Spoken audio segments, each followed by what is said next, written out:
आप सभी का स्वागत है हमारे YouTube चैनल पर। और हम आपके लिए एक छंद का प्रैक्टिस सेट लेकर आए हैं जिसमें छंद के बारे में हम चर्चा करेंगे। तो वीडियो के लास्ट तक बने रहिए। चलिए शुरू करते हैं क्वेश्चन नंबर 1 से। क्वेश्चन नंबर 1 है, छंद का सर्वप्रथम उल्लेख कहाँ मिलता है?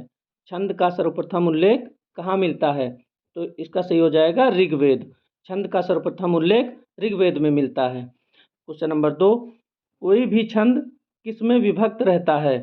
कोई भी छंद किसमें विभक्त रहता है? तो इसमें सही हो जाएगा दोनों में ही।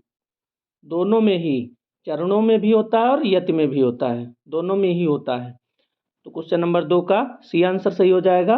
और अगला क्वेश्चन नंबर 3, चारों चरणों में समान मात्राओं वाले छंद को क्या कहते हैं?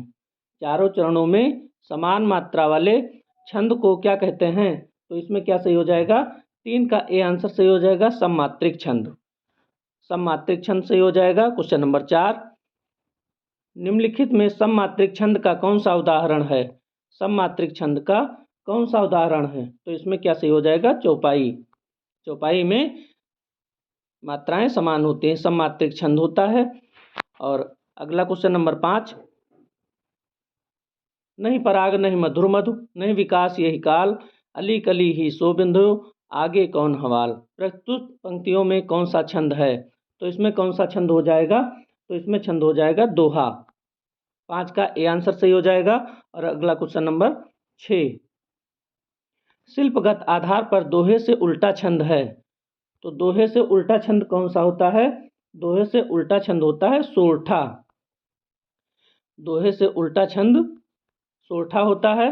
6 का सी आंसर सही है। अगला क्वेश्चन नंबर 7, सुन सिय सत्य असीस हमारी, पूजहि मन कामना तुम्हारी। प्रस्तुत पंक्तियों में कौन सा छंद है? तो प्रस्तुत पंक्तियों में कौन सा छंद हो जाएगा? प्रस्तुत पंक्तियों में चौपाई छंद हो जाएगा। डी आंसर सही हो जाएगा। और अगला क्वेश्चन नंबर 8, निज भाषा उन्नति अहे, सब उन्नति को मूल, बिन निज भाषा ज्ञान के मिटे नहीं को सूल। प्रस्तुत पंक्तियों में कौन सा छंद है? तो इन पंक्तियों में कौन सा छंद है? तो 8 में दोहा। दोहा सही हो जाएगा। प्रस्तुत पंक्तियां जो उपरोक्त लिखी हुई हैं इनमें दोहा है, तो बी आंसर सही हो जाएगा। और अगला क्वेश्चन नंबर 9, जिस छंद के पहले तथा तीसरे चरणों में 13-13 और दूसरे तथा चौथे चरणों में 11-11 मात्राएं होती हैं।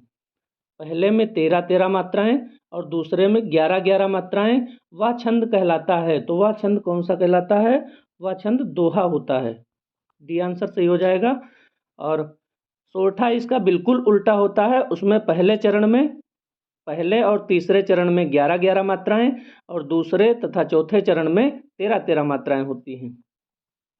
तो अगला क्वेश्चन नंबर 10, रहीमन पानी राखिए, बिन पानी सब सून, पानी गए न उबरे, मोती मानुष चून।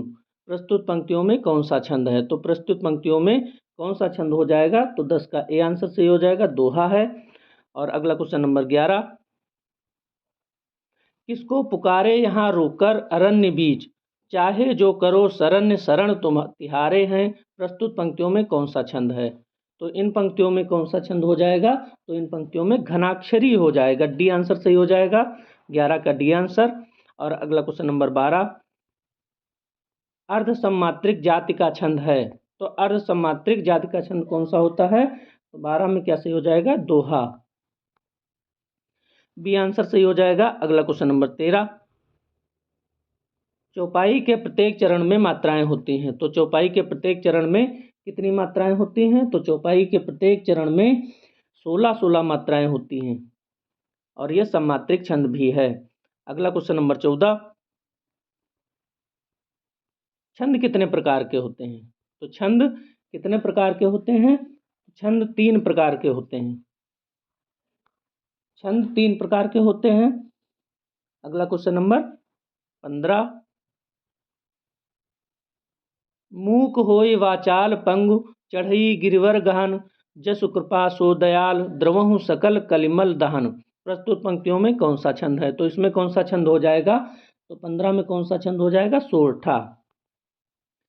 इसका सही आंसर सी है, सोरठा हो जाएगा। अगला क्वेश्चन नंबर 16, दोहे और रोले को क्रम से मिलाने पर कौन सा छंद बनता है? तो दोहा और रोला क्रम से मिलाने पर कौन सा छंद बन जाता है?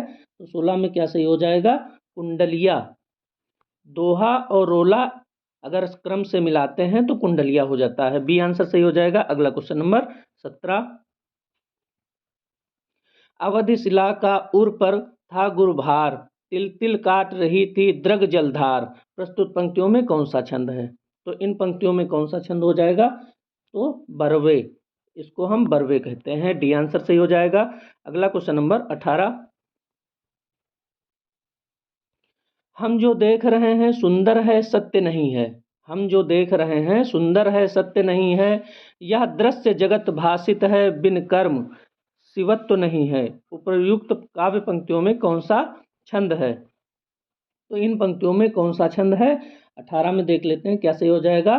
14 मात्राओं की यति से 28 मात्राओं वाला मात्रिक छंद। 14 मात्राओं की यति से 28 मात्राओं वाला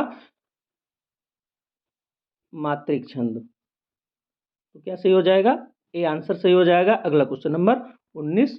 घनाक्षरी छंद है। घनाक्षरी कैसा छंद होता है?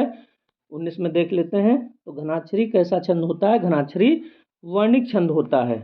बी आंसर सही हो जाएगा। कैसा छंद होता है? वर्णिक छंद होता है। अगला क्वेश्चन नंबर 20। वीर या आल्हा किस जाति का छंद है? वीर या आल्हा किस जाति का छंद है? तो 20 में क्या सही हो जाएगा? 20 में सही हो जाएगा मात्रिक छंद है। अगला क्वेश्चन नंबर 21। जिस छंद में वर्णिक या मात्रिक प्रतिबंध ना हो, जिस छंद में वर्णिक या मात्रिक प्रतिबंध ना हो वह छंद क्या कहलाता है? वह छंद क्या कहलाता है? तो 21 में सही हो जाएगा मुक्त छंद। वर्णिक या मात्रिक प्रतिबंध नहीं होता है वह मुक्त छंद कहलाता है। सी आंसर सही हो जाएगा। और अगला क्वेश्चन नंबर 22। निराला की कविता जूही की कली किसका उदाहरण है? निराला की कविता जूही की कली किसका उदाहरण है? तो किसका उदाहरण हो जाएगा? यहाँ पे मुक्त छंद का। किसका उदाहरण हो जाएगा? मुक्त छंद का। 22 में क्या सही है? मुक्त छंद। सी आंसर सही हो जाएगा। और अगला क्वेश्चन नंबर 23। चरण में वर्णों की संख्या कम से अधिक के आधार पर इन वर्णिक छंदों का सही अनुक्रम कौन सा है? तो 23 में क्या होगा देख लेते हैं। तो चरण में वर्णों की संख्या कम से अधिक के आधार पर इन वर्णिक छंदों का सही क्रम। कम से अधिक के आधार पर वर्णिक छंदों का इसमें क्रम देखना है। तो 23 में क्या सही हो जाएगा? इसमें सही हो जाएगा इंद्रवर्जा, बसंत तिलका, मद्राक्रांता, शार्दूल, विक्रीडित। क्या सही हो जाएगा? डी आंसर सही हो जाएगा। इंद्रवर्जा, इंद्रवज्रा, बसंत तिलका, मद्राक्रांता, शार्दूल, विक्रीडित। डी आंसर बिल्कुल सही हो जाएगा। और अगला क्वेश्चन नंबर 24। चरण में मात्राओं की संख्या कम से अधिक। इसमें क्या देखना है? कम से अधिक के आधार पर मात्रिक छंदों का सही क्रम। मात्राओं की संख्या कम से अधिक की ओर देखना है।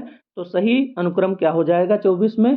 तो 24 में सही हो जाएगा पहले चौपाई होगा, फिर पीयूष वर्धक, रोला गीतिका। चौपाई, पीयूष वर्धक, रोला गीतिका। डी आंसर बिल्कुल सही हो जाएगा। और अगला क्वेश्चन नंबर 25। चौपाई छंद की विशेषताएं हैं। तो चौपाई छंद की क्या विशेषताएं होती हैं देख लेते हैं एक बार। दोनों चरणों में 16-16 मात्राएं, पहले और दूसरे चरण में 15-16 मात्राएं, अंतिम चरण में एक गुरुवर्ण, चरण के अंत में 2 गुरुवर्ण। तो इसमें आप 25 में देख लीजिए क्या सही हो जाएगा। एक तो दोनों चरणों में 16-16 मात्राएं, ये एक सही हो जाएगा। और दूसरा क्या सही हो जाएगा? चरण के अंत में 2 गुरुवर्ण। चरण के अंत में 2 गुरुवर्ण। तो इसमें क्या सही हो जाएगा? पहला और चौथा। बी आंसर सही हो जाएगा, पहला और चौथा। और क्वेश्चन नंबर 26 देख लेते हैं क्या सही हो जाएगा देख लेते हैं।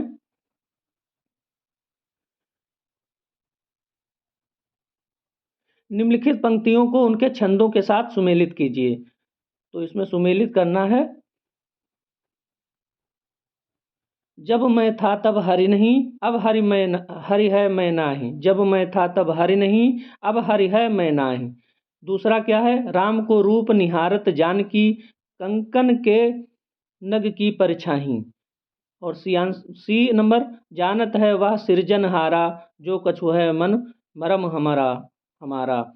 डी नंबर, अधर लगे हैं आन करके, अधर लगे हैं आन करके, प्रयाण प्राण चाहत चलन ये, सदे सोले सुजान को। तो इसमें मिला लेते हैं कि कौन सा किसमें मिलान सही है। तो पहले का, जब मैं था तब हरि नहीं, अब हरि है मैं नाही, तो इसमें ए का सही आंसर हो जाएगा दोहा।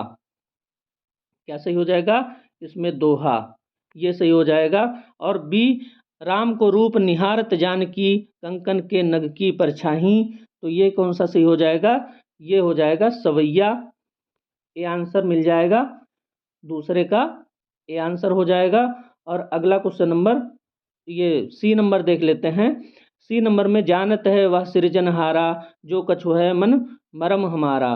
तो सी नंबर किससे मिल जाएगा, सी नंबर मिल जाएगा चौपाई। जानत है वह सृजनहारा, जो कछु है मन मरम हमारा, चौपाई हो जाएगा। और डी नंबर में देख लेते हैं, अधर लगे हैं आन करके, प्रयाण प्राण चाहत चलन ये, सदे सोले सुजान को। तो इसमें क्या हो जाएगा, ये कवित्व हो जाएगा। दो से इसका मिलान सही हो जाएगा। तो दोस्तों, ये आज का अंतिम क्वेश्चन था। वीडियो अच्छी लगी है तो लाइक करें, सब्सक्राइब करें और अपने दोस्तों में शेयर करें।